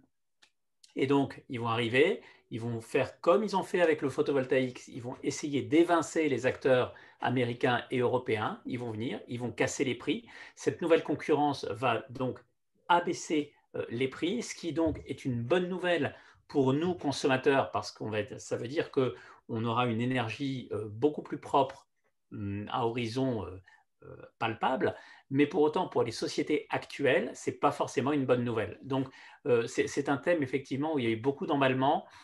Ça mérite un petit peu de prudence, mais c'est un thème que vous pouvez aborder avec mon éminent collègue Edmond Schaff lorsque vous parlerez du fonds Samsung Megatrends tout à l'heure. D'accord. C'est maintenant au tour de Maxime Palin de Riser qui nous a rejoint. Maxime, il faut mettre votre micro. Voilà, super. Bonsoir Maxime. Bonsoir Bernard, merci pour votre invitation. Je vous en prie. Comment allez-vous? Écoutez, ça va plutôt très bien pour nous. On est très contents. C'est une très bonne nouvelle. Alors, on reprend un petit peu la manière de faire qu'on avait commencé avec Édouard en début d'année, c'est de se focaliser sur un projet et de décrire un projet un petit peu comme si en face de vous, il y avait un client potentiellement intéressé, donc de le convaincre de la qualité de ce projet. Je vous laisse le convaincre. Alors, ce soir, je vais vous convaincre sur l'opération Nogent-sur-Marne par CG Invest. En fait, c'est une opération qui est assez intéressante de par sa structuration. parce que globalement, il s'agit d'une… donc Nogent-sur-Marne, hein, c'est à l'est, légèrement sud de Paris, mais très proche, hein, c'est la proche banlieue parisienne. Et il s'agit de réhabiliter une station-service en un lieu de loisirs et d'activité qui sera une salle de sport sous horizon à peu près 12 mois. Alors, ce qui est intéressant là-dedans, déjà, c'est que cette salle de sport est déjà louée, en fait, avec un bail ferme de 9 ans. Et ce bail est pris par une société qui s'appelle Basic Fit. Je pense que vous connaissez tous. Basic Fit est quasiment un des plus gros acteurs européens de la salle de sport. Ils viennent d'ailleurs de lever 130 millions d'euros et sont cotés au milieu de l'année dernière, dans 2020, ils étaient cotés à plus de 800 millions d'euros. Donc, on peut supposer que le bail commercial qu'ils ont signé, donc ferme, hein, pour 9 ans, va tenir. La deuxième chose sur cette opération, c'est que c'est 100% prévendu. C'est-à-dire qu'il y a un acquéreur pour le bien, qui d'ailleurs aura un rendement de l'ordre de 5,3%. Cela dit, il faut faire attention à une chose, c'est que cet acquéreur a quand même une condition pour son financement. Cela dit, donc on a bien analysé cet acquéreur et c'est un acquéreur qui a justement travaillé pas mal de fois avec François Gaucher pour certains des biens qu'il lui a achetés. Donc François Gaucher étant le promoteur. C'est un promoteur qui a fait à peu près pour plus de 450 millions de transactions et qui est le seul actionnaire d'un groupe qui s'appelle Pégase, qui lui-même détient à peu près 300 millions d'actifs.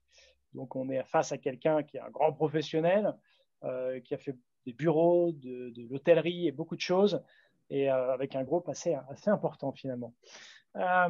Voilà, donc on est sur des garanties très fortes aussi.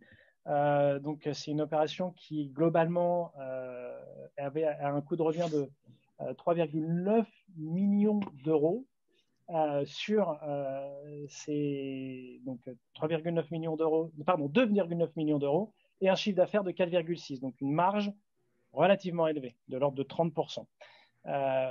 Donc nous intervenons pour 1,7 million et les garanties là-dessus, comme je vous le disais, nous sommes en hypothèque de premier rang et derrière, il y aura une banque qui est la banque Caixa qui interviendra pour 1,2 million. Donc j'insiste là-dessus, nous sommes effectivement en premier rang devant la banque, ce qui permet de nous garantir donc en premier rang 1,7 alors que le coût de revient est de 2,9, je le répète, et le chiffre d'affaires de 4,6. Donc supposer que la couverture est relativement élevée. Je parle en chiffres hors taxe d'ailleurs, notamment sur le chiffre d'affaires, qui est 5,5 millions en TTC. Voilà. Donc, pour résumer… Il n'y a pas de risque sur le bail alors, sur le bail, de toute manière, quoi qu'il arrive dans l'investissement, et je pense qu'ici, autour de cette table virtuelle, nous serons tous à peu près d'accord, il y a un risque partout, de toute façon. Il peut y avoir un risque sur le bail, il peut y avoir un risque sur le fait que l'acquéreur n'obtienne pas son crédit, et ainsi de suite. Sur le bail, j'ai envie de dire, c'est peut-être là où il y a le moins de risques selon moi, mais ça c'est plus un avis personnel, parce qu'on est face à une société qui a eu la volonté de signer ce bail-là entre les deux confinements, donc avec quand même une force, et qui a levé entre les deux confinements, qui de toute manière doit déployer des nouvelles salles de sport pour assurer et confirmer sa place de numéro 1 en Europe. Donc je rappelle, ils ont 750 salles de sport en gros. Donc je ne pense pas que le bail puisse vraiment sauter. Alors peut-être qu'au bout de 2-3 ans d'activité, il y aura une stratégie et une réorientation, mais ce sont des groupes qui mais là, on s'en fiche un peu, puisque nous, on est investisseurs. Donc, nous, c'est ce qui serait ennuyé, c'est que le bail, c'est qu'il se dédise, en fin de compte, qu'il se rétracte au moment de la livraison ou quelque chose comme ça. C'est ça qui serait ennuyeux pour nous. Alors, selon nous, je ne vois pas trop, sachant que le bail n'a pas été signé il y a longtemps en fait. Hein. C'est un bail assez neuf. Hein. C'est ce qui a d'ailleurs permis de commercialiser très vite auprès de cet investisseur et ensuite de commencer les travaux là dans quelques semaines. On parle du mois de mars pour commencer les travaux. Donc, ils connaissaient la situation sanitaire, ils étaient en terrain connu, ils ont la volonté d'ouvrir à cet endroit-là. C'est une société qui est très capitalisée. Donc, il y aurait des pénalités importantes également à payer en cas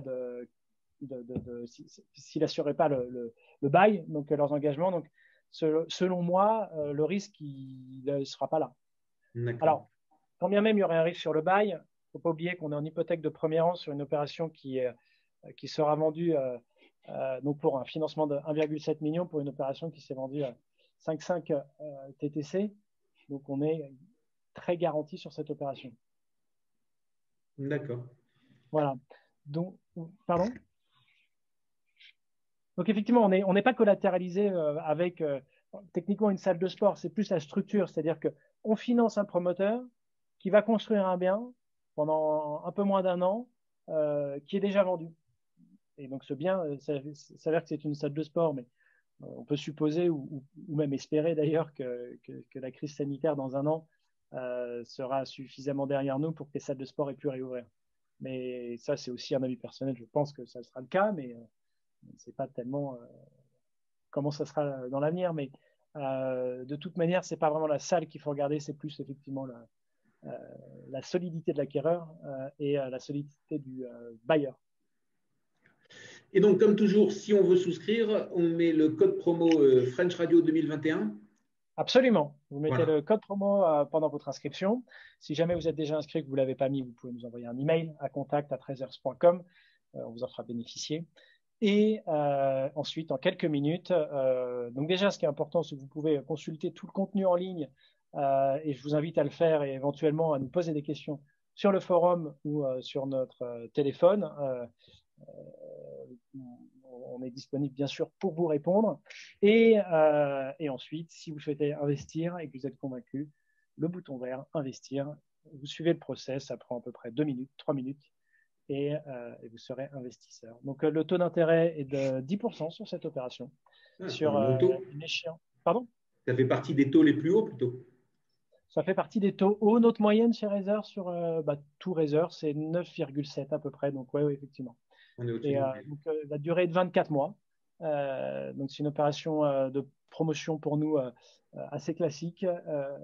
Et on peut supposer aussi qu'il y aura, c'est à voir, si tout se passe parfaitement tel que c'est décrit, il peut y avoir un remboursement anticipé aussi. On prend un tout petit peu plus de marge compte tenu des problèmes sanitaires qu'on connaît. Parfait. Merci beaucoup, Maxime, d'être venu nous avoir parlé de cette opération. Et ce sera vous, Grégoire, dans 15 jours pour une autre opération. Portez-vous bien, passez une bonne soirée. Merci. Et à très bientôt. Au revoir. Bonne soirée. Au revoir. C'est maintenant au tour de Maria Margalès de CAFPI Portugal qui nous a rejoint. Bonsoir, Maria. Bonsoir, Bernard. Est-ce que tu m'entends? Je vous entends très, très bien. Comment allez-vous? Ça va. Une petite pause, une halte là, sur une aire de repos pour intervenir. OK. Alors, on a prévu de parler de la renégociation de crédit. Donc, vous faites partie du groupe CAFPI, vous dirigez le groupe CAFPI au Portugal et vous m'avez dit, quand on a préparé cette émission, que la renégociation de crédit était quelque chose qui était très, très avancé en France, sur lesquels il y avait eu beaucoup de travail de fait les 2 dernières années et qu'à votre grande surprise, au Portugal, ce n'était pas le cas. Ça commence. Déjà, il y avait beaucoup de taux révisables, donc fatalement, ça suivait le cours. Si le Ribor montait, les taux montaient, donc il n'y avait pas de rachat. Si le Ribor baissait, ça suivait la baisse des taux. Mais depuis, en fait, quand je suis arrivée, il n'y avait pas de taux fixe. Donc, on a mis en place des taux fixes. Et on se rend compte aujourd'hui que certaines personnes, effectivement, avaient contracté des taux fixes avec des partenaires financiers et des conditions extrêmement élevées. Et aujourd'hui, on a réussi... quoi comme taux de crédit? C'est les conditions extrêmement élevées. 2,5, 3 j'ai vu des taux fixes, j'ai renégocié des taux fixes supérieurs à 3. J'ai même des révisables aujourd'hui qui ont des conditions qui sont aujourd'hui supérieures à 3 aussi, où on renégocie en taux fixe. Donc, tout dépend de la durée, mais on va dire entre 10 et 20 ans, allant de 0,80 avec une moyenne de 1,50 en fixe sur 30 ans. D'accord. Donc, aujourd'hui, au Portugal, on peut emprunter sur 30 ans? Les non-résidents peuvent emprunter jusqu'à 30 ans et les résidents peuvent emprunter pour la résidence principale, il n'y a pas de durée de limite dans le prêt. Bon, le maximum que l'on fait, c'est 40 ans, mais on peut aller, quelqu'un qui a 30 ans peut aller jusqu'à 45 ans de financement sans problème pour la résidence principale. Et pour les non-résidents, on fait du 30 ans maximum. 30 ans maximum. D'accord. OK. Alors, là encore, on va essayer d'être très, très concret. Comment ça se passe si on pense qu'on n'a pas un bon taux ou si on hésite ou si on croit qu'on peut faire quelque chose? On vous téléphone, on fait comme avec Karine Grosstern, on téléphone et on dit voilà, bonjour, c'est Un téléphone, voilà, un téléphone, un contact par mail. Nous, on regarde les conditions. Alors, si on a du révisable, bien les taux n'ayant jamais été aussi bas, c'est le moment, effectivement, de fixer le taux pour toute la période du prêt. Et si le taux, bien sûr, même si c'est un taux fixe, on est fatalement moins cher, puisque, encore une fois, le Portugal, il ne fait du taux fixe et j'ai eu du mal à les négocier que depuis à peine 1 an et demi. À de bonnes conditions, hein, je parle. Hein. Et surtout, ce que j'ai réussi à négocier cette année, c'est qu'on a certaines banques, pendant un certain laps de temps, là, au moins jusqu'au printemps, fin du printemps, fin juin, début juillet, on a des banques qui prennent en charge tous les frais de transfert de rachat. Donc, ça, c'est complètement transparent pour le client, ça ne lui coûte rien. Bon. La seule condition, bien sûr, c'est de changer de banque. Hein. Le but pour les banques étant de récupérer la clientèle chez eux. D'accord. Bah, écoutez, c'est une très bonne nouvelle, ça. Alors, c'est le moment. OK. Donc, voilà. Donc, pour ceux qui nous écoutent et qui sont intéressés, bah, c'est très simple. Vous prenez contact avec CAFPI Portugal. Soit vous rentrez juste CAFPI Portugal sur Google et vous y allez y arriver directement, ou vous nous mettez un petit mail à la radio et on vous transmettra les coordonnées. Voilà, bah, c'était très agréable de vous avoir. Merci pour ce petit intermède sur le crédit et tout particulièrement la renégociation de crédit. Merci. À très, très bientôt. Et voilà, et bonne route, Maria. Bonne route, parce merci, que vous êtes arrêté exprès pour nous. Bonne soirée. Au revoir. Bonne soirée, au revoir. Et c'est maintenant au tour d'Edmond Schaff de Sanso. Bonsoir, Edmond. Bonsoir, Bernard. Merci. Comment allez-vous? Ça va bien, merci. Et vous? Ravi d'être parmi vous ce soir. Tout l'honneur est pour nous. Tout l'honneur est pour nous. Et donc, comme je l'ai dit, vous êtes gérant de portefeuille chez Sanso Investment Solutions. Vous travaillez donc avec David Calfon pour ceux qui n'ont pas fait le lien. Absolument. Et vous êtes venu nous voir pour nous parler d'un fonds tout particulièrement qui s'appelle Sanso Megatrend que vous gérez. Avant de vous donner la parole, je vais vous présenter en quelques mots. Vous avez 15 ans d'expérience dans le domaine de la gestion d'actifs. Depuis le début de votre carrière, vous vous êtes focalisé sur la gestion socialement responsable. Vous étiez un petit peu en avance sur votre temps. Vous avez commencé dans le consulting, déjà sur des sujets ISR, puis vous avez rejoint le monde de la gestion chez Cedrus Asset Management, où vous avez participé à la création du fonds Megatrend. Au gré des rapprochements, vous continuez votre œuvre chez Sanso. Alors, ma première question, c'est pouvez-vous nous présenter Sanso Megatrend en quelques mots? Oui, bien sûr, avec plaisir. Donc, Sanso Megatrend, c'est un fonds action internationale dont l'objet est de s'exposer à des entreprises qui bénéficient de tendances longues qui transforment notre économie et notre société. Alors, pourquoi spécialement ces entreprises? En fait, du point de vue de l'investisseur, elles nous semblent intéressantes parce qu'elles connaissent déjà d'une part une croissance de leur activité qui est supérieure à celle de l'économie mondiale et d'autre part, elles sont plutôt moins sensibles au cycle économique que les entreprises concurrentes des mêmes secteurs d'activité. Dans le cadre de Megatrend, on se focalise plus précisément sur des entreprises qui sont actrices de 3 grandes tendances liées au développement durable. La première, c'est la transition énergétique. Ensuite, c'est toute la dimension gestion des ressources naturelles et en particulier la transition vers une économie circulaire. Et puis enfin, on s'intéresse aux entreprises qui apportent des solutions à toutes les problématiques sociales, que ce soit celles liées à l'obésité, au vieillissement de la population ou aux inégalités. Du coup, ça nous donne un fonds qui va être exposé à une palette assez diversifiée d'activités autour de ces 3 tendances. Bien sûr, les énergies renouvelables et l'efficacité énergétique, notamment côté transition énergétique. Côté ressources, toutes les technologies qui permettent de diminuer la consommation d'eau, bien sûr, qui permettent de réutiliser ou de recycler des matériaux. Et puis sur les aspects plus sociaux, on va trouver des thématiques comme l'innovation médicale, la nutrition biologique, l'éducation ou encore la sécurité informatique. Et alors, sur tous ces thèmes, vous vous focalisez sur l'Europe, sur le monde, vous avez des endroits où vous n'allez pas, où vous refusez d'aller. C'est quoi un petit peu l'orientation géographique du fonds?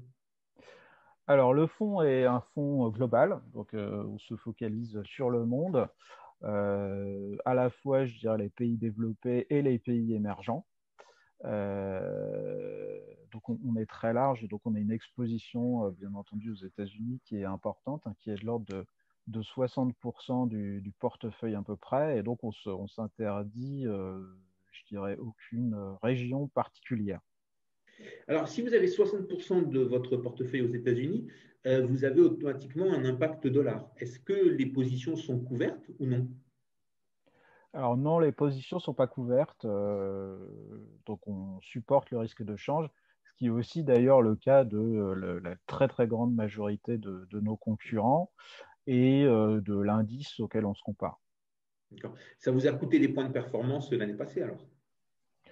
Oui, alors ceci dit, on a fait quand même une belle année, hein, puisque le fonds progresse de 15%, donc ce qui est quand même assez intéressant, surtout si on compare ça à la performance des marchés européens et même à celle de notre indice, donc le MSCI World qui a eu une performance d'à peu près 5-6%. Et puis, on a aussi eu l'année passée une perte, un impact de la crise du Covid qui a été plutôt un peu moins fort que celui des marchés en général. D'accord. Qu'est-ce qui différencie Samso Megatrend des autres fonds investissant sur les méga tendances? Alors, essentiellement deux choses. D'abord, on met l'accent sur les activités qui ont un bénéfice en termes de développement durable. Donc, ce qui fait on est peu exposé à des tendances comme la digitalisation, la robotique, le e-commerce, le développement du luxe dans les pays émergents. Et du coup, de ce fait, on estime qu'on présente une réelle complémentarité avec d'autres fonds qui, eux, sont quand même fortement exposés à ces thématiques-là. Et puis la deuxième chose, c'est que en fait, nous sommes un fonds de fonds, donc plutôt que de sélectionner nous-mêmes les entreprises, ce qui nécessite des ressources absolument considérables si on veut couvrir vraiment en profondeur toutes les thématiques que j'ai mentionnées précédemment, avec en plus une grande diversité d'expertise, ben, on va choisir justement des gérants qui sont pointus sur les différentes thématiques évoquées. Et puis, ça nous permet aussi d'avoir accès à différents styles de gestion, donc d'être à notre sens plus diversifié qu'un fonds classique. D'accord. Euh, donc, comme vous êtes un fonds de fonds, vous avez vous avez exclusivement des fonds dans votre portefeuille.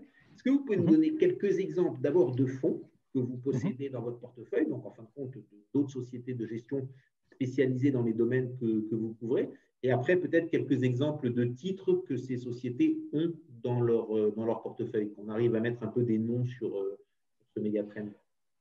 Oui, bien sûr. Alors, on travaille pas mal avec des gérants de différentes nationalités, notamment anglo-saxons. Par exemple, notre plus grosse position, c'est un fonds qui s'appelle Web Sustainable Impact, qui est géré par une boutique de gestion, on peut dire britannique, qui s'appelle Web Asset Management, qui gère un peu plus d'1 milliard d'euros, qui est très engagée du point de vue du développement durable. Elle est certifiée B Corp, ce qui veut dire que c'est à peu près l'équivalent d'une entreprise à mission en France. Et surtout, toute l'équipe a une expérience de plus de 15 ans exclusivement sur les thématiques liées au développement durable, ce qui est à notre sens un réel atout. Et voilà, c'est un fonds qui a eu aussi une belle performance l'an passé de 14% de progression. Après, on peut être exposé à des fonds qui sont nettement plus spécialisés en termes de thématiques. Par exemple, on a en portefeuille un produit qui s'appelle le Credit Suisse Edutainment Equity Fund, qui est là sur un domaine très pointu, c'est les entreprises liées à la digitalisation du secteur de l'éducation. Alors d'abord, la digitalisation, c'est assez bénéfique du point de vue de la démocratisation de l'accès à un contenu éducatif de qualité. Et ça facilite aussi la formation professionnelle tout au long de la vie, donc ce qui est absolument essentiel dans le contexte économique qu'on connaît aujourd'hui. Et puis, c'est aussi, donc il y a un réel bénéfice social. Et puis, c'est aussi un segment qui présente un fort potentiel de croissance, puisque le digital, c'était un peu moins de 3% du marché de l'éducation en 2019. Et donc, on pense que ça va prendre une importance vraiment croissante dans les années qui viennent. Et là aussi, le fonds a réalisé une performance d'à peu près 17% en 2020. Et puis, on a par exemple une autre stratégie qui, elle, est spécialisée sur les entreprises qui adressent les problématiques de développement durable dans les pays émergents, qui est un fonds géré par UBP, donc qui s'appelle UBAM Positive Impact Emerging Market, et qui avait là aussi une très très belle progression, 60% à peu près sur le second semestre de l'année 2020, donc avec des stock pickers aussi assez pointus. Et après, peut-être un dernier exemple, c'est un fonds qui fait du stock picking de façon très concentrée, qui est géré par Baillie Gifford, qui s'appelle le Baillie Gifford Positive Change, et qui a connu une performance de 70% l'année passée, un peu plus de 70%. D'accord, c'était un fonds sur la transition énergétique pour avoir une performance? Alors, non, justement, pas exclusivement. C'est un fonds qui est diversifié, mais qui avait par exemple une très bonne idée, c'était d'avoir du Moderna en portefeuille, mais avant qu'ils annoncent leur découverte du vaccin sur le Covid. C'est un fonds qui avait également des positions sur Tesla. Donc, c'est deux axes, enfin deux sociétés qui ont bénéficié de la performance, mais il n'y a pas forcément que ces sociétés-là qui expliquent les bons résultats. Et de toute façon, un peu tous vous écouter, si j'ai bien compris, aujourd'hui, pour faire partie des gagnants, il faut rouler en Tesla, qu'on a payé en Bitcoin, après s'être fait vacciner par Moderna, en espérant qu'il passe sur un moteur hydrogène. C'est ça un peu l'avenir? Alors, je ne saurais pas vous dire pour le Bitcoin, parce que honnêtement, je ne suis pas du tout un expert des crypto-monnaies. Je vous dis ça parce que Elon Musk a publié un tweet aujourd'hui ou hier en disant qu'on allait bientôt pouvoir acheter les Tesla en Bitcoin.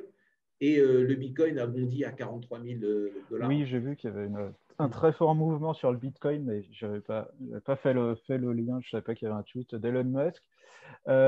Écoutez, oui, ce qui est clair, c'est que l'économie et la société sont en train de changer. Les consommateurs sont de plus en plus en attente de produits respectueux de l'environnement, etc. La réglementation aussi s'oriente de plus en plus vers les solutions entre guillemets vertes.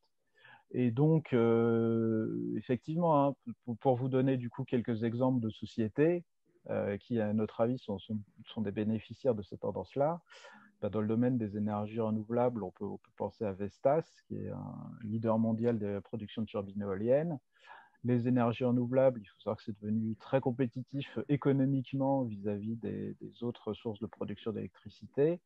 Et c'est aussi probablement une croissance qui va s'accélérer encore là, dans les années qui viennent, notamment grâce aux nombreux plans de relance qui vont être mis en œuvre un peu partout sur la planète et qui incluent presque tous un volet vert. Et puis aussi parce que en 2020, c'est passé un petit peu inaperçu, mais des très grandes économies comme la Chine ou le Japon se sont engagées en faveur de la neutralité carbone à horizon 2050 ou 2060. Et puis, il n'y a pas que la transition énergétique. C'est vrai que la transition énergétique nous a bien aidés sur la seconde moitié de l'année, mais par exemple, sur le premier semestre, clairement, c'était plutôt l'innovation médicale qui nous a protégés dans le contexte du Covid. Et souvent, dans l'innovation médicale, ce qu'on voit, c'est que nos gérants n'aiment pas trop miser sur des sociétés avec des risques binaires. Donc, ils aiment bien des valeurs qui ne sont pas très, très connues, comme par exemple Icon ou IQVIA, qui sont en fait des sous-traitants des sociétés pharmaceutiques et auxquels les sociétés pharmaceutiques délèguent en fait une partie de leur programme de recherche et développement. Donc, elles contribuent, donc du coup, ces sociétés, elles contribuent directement au développement de nouvelles thérapies. Et puis, elles ont beaucoup de clients, donc un risque très diversifié, et elles n'ont pas de risque de subir un échec, d'avoir leur cours de bourse qui soit impacté par un échec lié au développement d'un médicament, par exemple. Voilà, donc c'est d'autres exemples un peu pour illustrer aussi qu'on a un portefeuille qui est vraiment diversifié. Ok, eh bien merci beaucoup pour ce partage de savoir et merci d'être venu pour nous présenter votre fonds. N'hésitez pas à revenir s'il y a des nouvelles intéressantes ou si les méga tendances changent. Et voilà, je vous souhaite une bonne soirée et je vous dis à très bientôt. Au revoir. Merci vous aussi, à bientôt, au revoir. C'est maintenant au tour de Sébastien Cosson. Sébastien qui nous a rejoint. Sébastien, si vous voulez bien voilà, déverrouiller votre micro. Bonsoir Sébastien. Bonsoir Bernard. Alors, vous allez ce soir clôturer le bal, comme on dit. Donc, vous êtes last but not least. Et on va parler de l'actualité. Donc, si j'ai bien compris, vous êtes en train de faire le closing d'un fonds.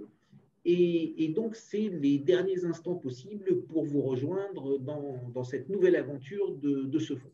Donc, juste, je rappelle à nos auditeurs que pour vous, un fonds, c'est prêter l'argent à des entreprises, donc c'est prêter de l'argent à des sociétés de taille moyenne qui vont créer de la valeur avec cet argent, qui vont créer des emplois, des produits, des services, développer l'économie française ou européenne. Vous nous direz tout à l'heure si vous êtes plus concentré en France ou bien réparti sur l'Europe. Et si j'ai bien compris aussi, il y en a, chose un peu nouvelle, le Fonds européen d'investissement qui a relevé son plafond de garantie. Et donc, ça n'en fait pas un produit sans risque, mais ça en fait un produit avec des risques nettement amoindris. Et là aussi, vous allez tout nous expliquer et un petit peu nous décortiquer ça. Voilà, ben maintenant, je vous laisse la parole. Merci Bernard pour cette longue introduction. Donc effectivement, Entrepreneur Invest est un fonds d'investissement qui finance des PME depuis 20 ans et notamment au travers d'obligations convertibles. Donc chaque année, depuis maintenant 8 ans, on lance un fonds millésimé. Donc le fonds s'appelle FCPR Entrepreneur et Rendement numéro 5. Donc 8e millésime, mais on a changé de nom, donc il n'y a pas d'erreur dans le numéro.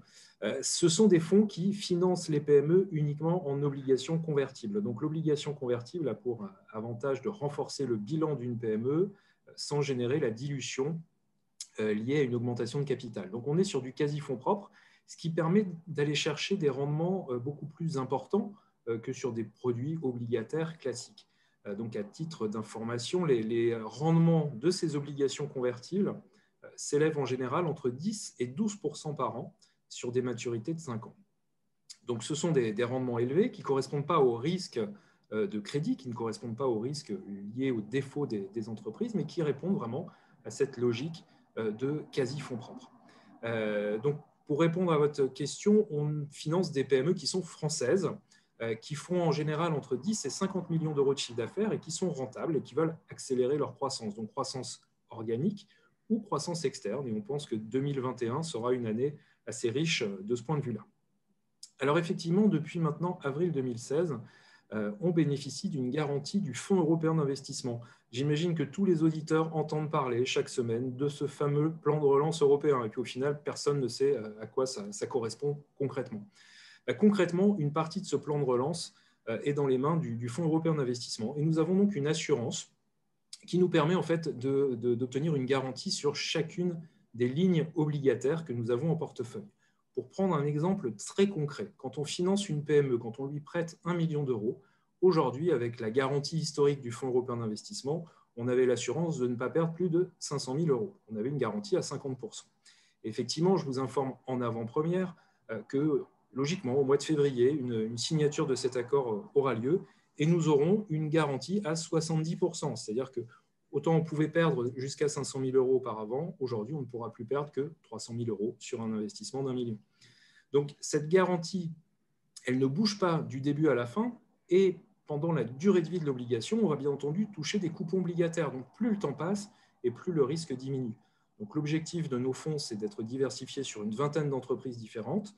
Notre taux de défaut depuis 8 ans est inférieur à 3%. Donc, encore une fois, ce n'est pas un métier ultra risqué. On n'est pas sur des obligations extrêmement spéculatives. Mais financer des PME, bien entendu, ça reste une activité qui n'est pas dénuée de risque. On n'est pas sur un produit type livret A. Oui, Bernard. Alors, quand vous parlez de taux de défaut et quand vous parlez de garantie à 70%, j'aimerais qu'on décortique un peu ça pour que ce soit bien clair pour tout le monde. C'est-à-dire que, imaginons, on va être moins gourmand que vous l'êtes. Je ne vais pas mettre 1 million chez vous, je vais mettre 100 000 euros dans votre fonds. Donc, mes 100 000 euros, ils arrivent dans le fonds, ils sont automatiquement investis en 10, 15, 20, 30, 40 sociétés.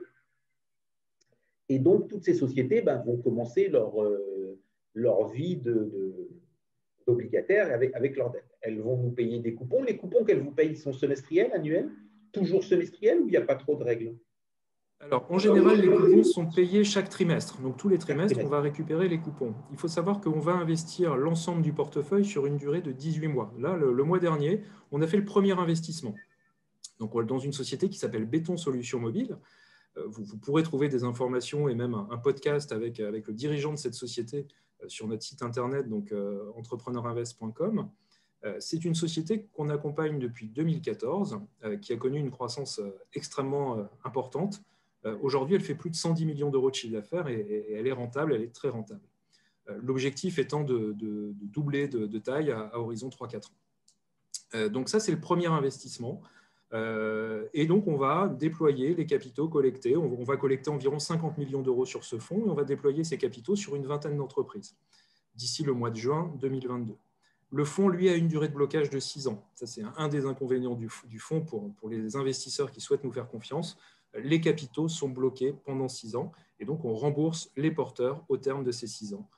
L'intégralité des porteurs bénéficie de ce remboursement en même temps. Alors, moi, ce que je voudrais mieux comprendre, c'est le mécanisme de la garantie. Donc, il y a des sociétés qui vont vous payer les coupons tout le temps, tranquillement, gentiment. Donc là-dessus, on n'a pas de souci. Elles payent leurs coupons et à la lecture des bilans que je suppose que vous examinez chaque année, vous voyez qu'il n'y a pas de raison de s'inquiéter ou qu'il n'y a pas de raison de s'affoler pour le remboursement du principal. Et tout ça, ça se passe normalement. Et après, on a quelques problèmes qui arrivent avec des sociétés qui vont dire ce trimestre, je ne peux pas trop vous payer, c'est un peu compliqué, le business s'est ralenti, les choses s'est ralenti. Et petit à petit, vous allez avoir dans notre fonds, dans votre fonds qui est aussi un peu le nôtre si on y a souscrit, des sociétés avec des problèmes présents ou à venir. Et alors là, une société qui va dire, voilà, moi, je ne peux plus payer, je dépose le bilan, je fais faillite, au revoir, merci, monsieur, dame, il y a un administrateur qui est nommé. Donc là, imaginons le pire, imaginons qu'on perd tout. C'est-à-dire qu'on avait prêté 100 à la société, elle a peut-être payé 2-3 coupons, mais c'est fini, maintenant, on perd tout. Là, le Fonds européen d'investissement, il va revenir nous rembourser 70% du nominal ou il va aussi s'occuper de combien de coupons on a touché? Non, effectivement, le Fonds européen d'investissement va rembourser 70% du nominal. Donc, si la société fait faillite, eh bien, on récupère 70% du montant prêté et le FEI ne va pas regarder les coupons que l'entreprise a versés. Donc, si effectivement la société fait faillite au bout de 3 mois, on va dire qu'en 3 mois, on n'a pas touché de coupons. Et dans ce cas-là, on a relativement mal travaillé. Il ne faut pas se mentir, ce n'est jamais arrivé jusqu'à présent. Voilà, je ne dis pas que ça ne peut pas arriver, mais logiquement, lorsqu'on fait un investissement, celui-ci ne doit pas se situer en défaut à horizon très très court. Et effectivement, si on touche des coupons obligataires chaque trimestre, eh bien, le risque va diminuer. Prenons un exemple. Une société qui nous verserait 6% de coupons par an pendant 5 ans nous permettra de toucher 30% au total. Eh bien, si cette société, au terme des 5 ans, ne peut pas rembourser le nominal et qu'elle fait faillite, à ce moment-là, on récupère 70% du Fonds européen d'investissement. Donc, d'un côté, j'ai touché 30% de coupons pendant 5 ans. De l'autre côté, je touche en plus 70% de garantie FEI. Je n'ai pas perdu d'argent sur cet investissement alors que la société a fait faillite au bout de 5 ans. Ça illustre bien cette asymétrie en fait, qui est apportée par la garantie du FEI sur le fonds. Si on a des difficultés, la perte est très, très limitée. Et à l'inverse, quand ça se passe bien, le taux de rendement, comme je l'indiquais, est en moyenne entre 10 et 12% par an sur chacune des lignes obligataires. Le fait d'être diversifié permet aussi d'avoir un risque très, très faible, puisqu'on peut effectivement avoir des difficultés sur une ou deux sociétés. Ce n'est pas inhabituel, mais en général, les difficultés sont effectivement très minimes sur un portefeuille d'une vingtaine d'entreprises. Alors, on va aller vite parce que là, on est en train de dépasser notre temps. Deuxième exemple. Donc, on est à peu près dans le même cas de figure. La société, elle a payé ses coupons. Et puis, au bout de la 5e année, ils viennent vous voir et ils vous disent, voilà, on est en train de se faire racheter, mais il faut qu'on renégocie les crédits, on n'a plus d'argent, enfin, voilà, comment on peut faire, comment on peut sortir. Vous regardez le bilan, vous voyez que ce n'est pas des gens de mauvaise foi, que effectivement, si on ne restructure pas, si vous ne rentrez pas dans le jeu de restructurer la dette, ils vont se retrouver en état de cessation de paiement et dans ce cas-là, on va tout perdre. Et là, ils vous disent, nous, ce qu'on vous propose, c'est de rembourser la dette maintenant, mais de vous rembourser que 50%. Et comme il n'y a pas d'autre choix et que c'est le choix de la raison, hein, on va simplifier toutes les hypothèses, vous acceptez. Donc, on a touché des coupons prévus pendant 3, 4 ou 5 ans, ça n'a pas tellement d'importance. La négociation est faite et vous avez signé d'un commun accord. Est-ce que là aussi, la garantie du FEI va marcher? Oui, tout à fait. Si effectivement la société fait défaut, dans votre exemple, sur 50% du nominal, la garantie du FEI s'appliquera. Donc, il nous remboursera 70% à hauteur de 50% de la perte. Donc, en l'occurrence, dans votre exemple, 35% sera remboursé par le FEI et la perte pour le fonds sera seulement de 15% sur cette ligne-là. D'accord. Et donc, ça se passe société par société et ils viennent rembourser la perte. Tout à fait, exactement. C'est bien société par société. Je pense que le FEI a dû mettre des garde-fous, des choses comme ça pour venir contrôler. Comment ça se passe? Vous n'avez pas la libre main pour négocier, donc il faut vraiment que ce soit une rupture, une incapacité à payer qui soit déclenchée par la société ou ses administrateurs? Oui, effectivement, il faut que la société soit dans l'incapacité de rembourser son prêt. Après, ça me donne l'occasion quand même d'expliquer qu'on a été le premier fonds d'investissement en France à bénéficier de cette garantie du FEI, donc en avril 2016, et que les diligences qui nous ont permis d'obtenir cette garantie ont duré 18 mois. Par contre, à partir du moment où on est agréé par le Fonds européen d'investissement, le Fonds européen d'investissement nous laisse gérer effectivement et nous fait confiance. Et encore une fois, notre taux de défaut historique, il est inférieur aujourd'hui à 3% sur les 8 dernières années. Donc aujourd'hui, cet accord ne coûte pas cher au Fonds européen d'investissement. L'objet, puisque c'est une assurance parapublique, c'est bien entendu que ça ne coûte pas trop d'argent au FEI, mais leur objectif n'est pas d'en gagner. Donc cette assurance a un coût, mais un coût extrêmement minime par rapport à la protection offerte aux investisseurs. Et alors, le coût, c'est le fonds qui paye ce coût? Oui, tout à fait. C'est le fonds qui paye ce coût à hauteur de 0,25% par an. 0,25% par an, c'est pas cher. C'est pas très cher, non, effectivement. Par rapport à la qualité de cette garantie, voilà. Si un assureur privé venait à nous offrir le même type de garantie, ce serait beaucoup plus cher. Ouais. Ça me rappelle une publicité du loto. Hein. C'est pas cher et ça peut rapporter gros.